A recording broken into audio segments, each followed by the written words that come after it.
Guten Tag alle, Herr Wallace here. Heute ist Wahltag in America. So, since it's election day in America, I thought it would be a good topic for us to discuss, at least an overview of the German political system. And after looking through the internet and on YouTube to find a good video for my classes, which I was not able to find, I decided that I would make a video. So, today is your lucky day. So first, before we get started, let's look at some important vocabulary related with government and what we are talking about. So the word for government in German, die Regierung. A chancellor is a Kanzler or a Kanzlerin. President, der Präsident. Representative, der Abgeordnete.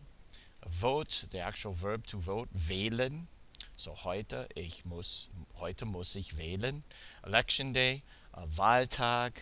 A political party, this is die Partei oder politische Partei. A nomination, die Nominierung. Election, a Wahl.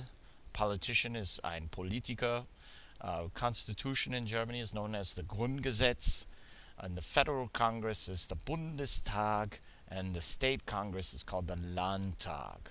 So having gotten all that out of the way, let's start with the Bundespräsident. So in Germany, they have a parliamentary system of government with a chancellor running the show for the most part. The president has mostly ceremonial and supervisory duties. He does have veto power, although it's not been used. He is not elected by the people, which is very different from here in the United States, but is elected by a federal convention, which is made up of both from members of the Bundestag and also from state governments, so the Landtag. And the German president serves for a period of 5 years and can serve a maximum of 2 years, 2 terms rather. The current president in 2012 is Joachim Gauck. Okay, so the Bundeskanzlerin in Deutschland momentan is Angela Merkel. So the federal chancellor is Angela Merkel, we would say in English. There have been 8 chancellors since the Grundgesetz, or since the Constitution in Germany, from 1949. She is the first woman chancellor of Germany, and the chancellor in Germany is elected by a majority of the members of the Bundestag upon the proposal of the president. Like the president, the chancellor is voted into office by a secret ballot, and it must be a majority of the members of the Bundestag. So not only her party, not only a majority of her party or her coalition, but also of all the members in the Bundestag. And there is no term limit for a Bundeskanzler. They can serve as long as they are re-elected or renominated as chancellor. Helmut Kohl served the longest amount of time for 16 years. Our current Bundeskanzlerin comes from the CDU party, the CDU party. Okay, and as I said, the Grundgesetz, which was approved in the 8th of May 1949, is basically the constitution of Germany. Unlike the United States, our constitution was approved in 1787, so quite a bit of time difference there. But as in the United States, it establishes basically 3 branches of government: the legislative, the executive, and the judicial. Okay, so let's take a little closer look at the political parties in Germany. There are really 5 parties in Germany, and we'll say it's a 6th party, but it's also part of the CDU, called the CSU, and we'll talk about it. But these are the current political parties in Germany. So first you have the CDU, or Christian Democratic Union of Germany, as is known in English. It's more of a more conservative. We would think of it in the States as being more like the Republican Party, that is conservative to the center and to the right if you're looking at the political spectrum. And I'm not going to go into a great amount of detail into each of these parties' platforms, but this is available on the internet for you to look at. But just to give you an overview. The CSU is a part of the CDU. It's separate a little bit, but the same. Also a conservative party. It's mostly operates in the state of Bavaria. Okay. The SPD is what we would probably think of in the States as a Democratic Party. It's not as conservative as the CDU, so if you're looking at the political spectrum, they'd be a little bit to the left, or we would say on the left side of that spectrum. So more of a liberal party, we would say. The FDP, or Federal Democratic Party of Germany, this is also a political party in Germany. They are more in the center. They can be with the CDU. They are also kind of a little bit liberal. Perhaps we would think of them in the States as being a little bit more liberal.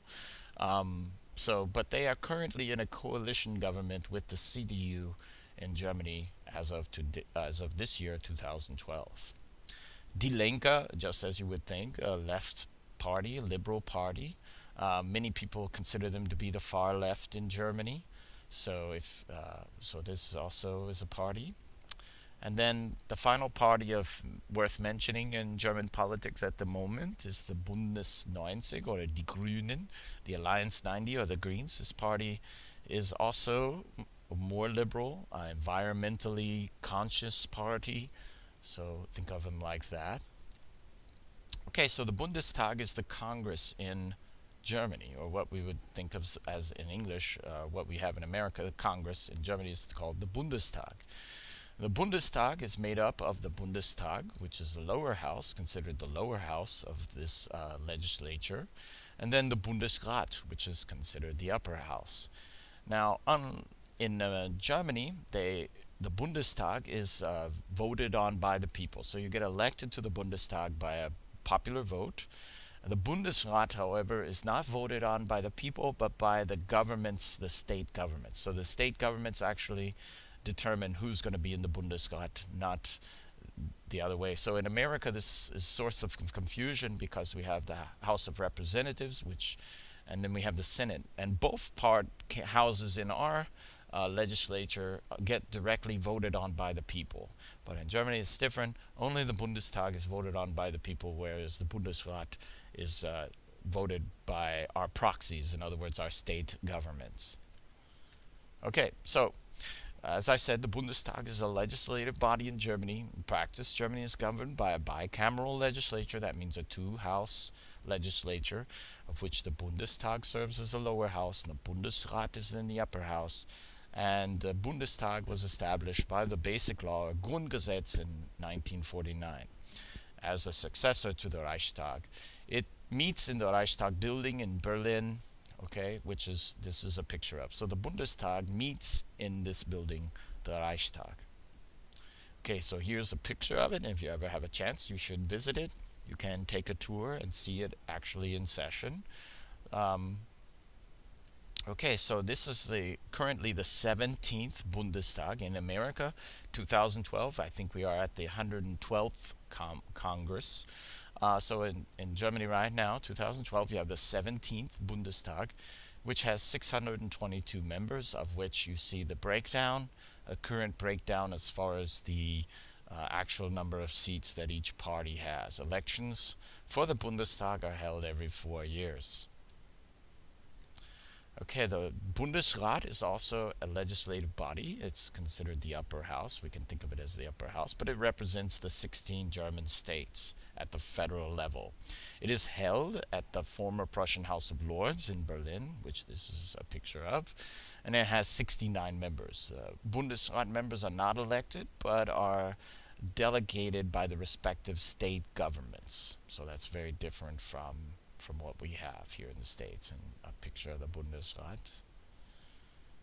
Okay, so another picture here that might help you put it into focus. You have the people, and they vote the Bundestag, and this is the number of the people in the Bundestag can vary. So right now it's 622. In the past it probably was 598, and the Bundestag actually then, based on a nomination from the president, choose the chancellor, and the chancellor chooses his or her cabinet. The Bundesrat, however, is derived from the state governments, which are voted into office by the public. So it's a little bit different. When in America, this line here between the Bundesrat and the public would be a direct line, so it'd be a direct vote, like we do, for example, our Senate, which consists of 100 members in the United States.